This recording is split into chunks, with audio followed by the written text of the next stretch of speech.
देखिए करीना जी, एक चीज का दुख हमको आज हो गया। अब बताइए, हेमा जी के बियाह हो गई, हमनी के पता ना, आप सबके पता न हुई। हमनी तो कलाकार हैं, वो हमें आपके सबसे करीब, हमनी के जरूर बताते। अब एक बार एक बात हम कहते नहीं, अभी केहू के बतावल, अब तो लोग देखिए ले बात, तब कोनो बात नहीं के, अभी सब लोग के पार्टी बाकी बा, पार्टी बाकी बना जरूर पार्टी तो बाकी बा। लेकिन हम ये कहो कि याद कर दहिया कुआर रहलू हमार रह,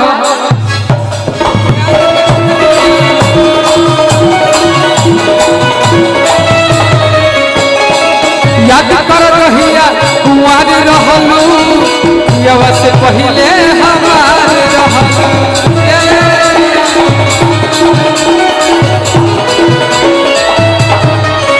गाना अगर कुछ गलत कहला, दोस्त है हम कह सकते हैं, वो कहेंगे हम कहेंगे और कोई नहीं।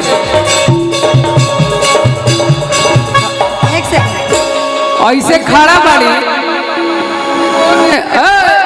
तू हमारा करियर खराब करवा पत्ता बा। एगो ने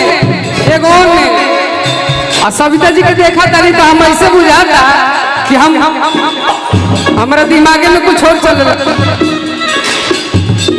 चले याद करो दहिया कुआर रहलू, यवा से पहले हमार, याद करो दहिया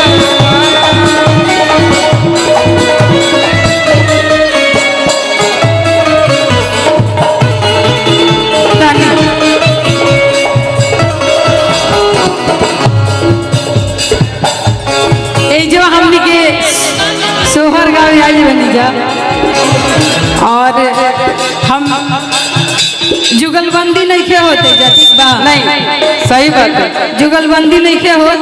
अरे जो हमारा के सोहर गाँव के बुलावल गई बा, हाँ, अब एक कलाकार दूसरा कलाकार जब मंच पर चढ़ल बा, तो एक दूसरा के सम्मान हम काहे परेशान बढ़ाता ना, सबके हिला के तू रख ले बड़ा भैया। तू रात भर बैटरी चेंज करत रही है, आप कहिए ना अपने हिसाब से।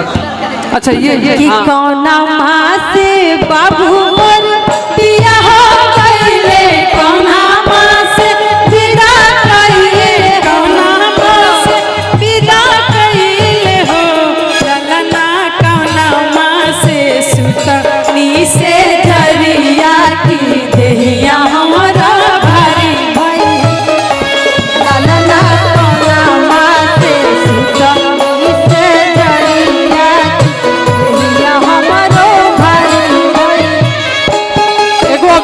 गाना चलता भैया ही में ललना कोना माँ से, तब हमारा बुझाता बबुआ जीएम होई है ननहई तटीम होई है हो, हमारा बुझाता बबुआ जीएम होई है ननहई का जीएम होई है हो, बबुआ हिंद के सितारे इता सीएम होई है, मोती लेखा पीएम होई है, बबुआ हिंद के सितारे इता सीएम होई है। बहुत बहुत पुरस्कार।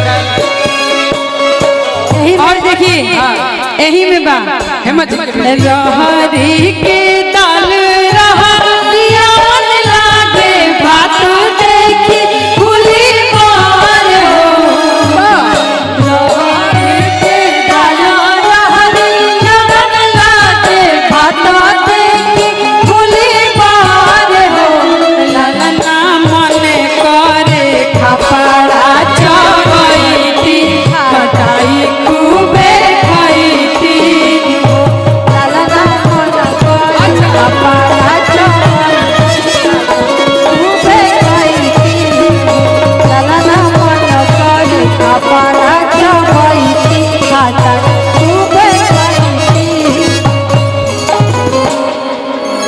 सोहर हो भइल ना, लेकिन करीना जी देखिए अभी खत्म ना थोड़ा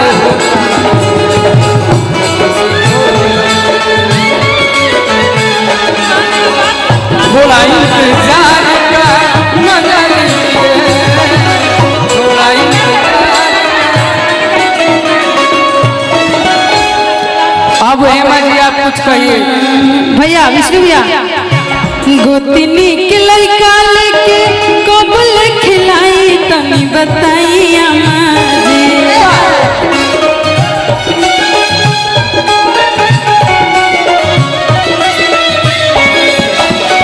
गोतनी के लड़का लेके कबूल खिलाई तनी बताई अम्मा जी, बताई अम्मा।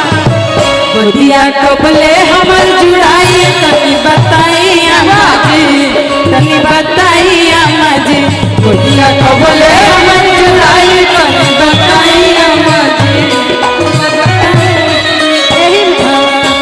गोतनी के लड़का लेके कबूल खिलाई तनी बताई अम्मा जी। गोतनी के लड़का लेके कबूल खिलाई तनी बताई अम्मा जी, तनी बताई अम्मा जी। गोदिया कबले हमर जुड़ाई तनी बताई अम्मा जी।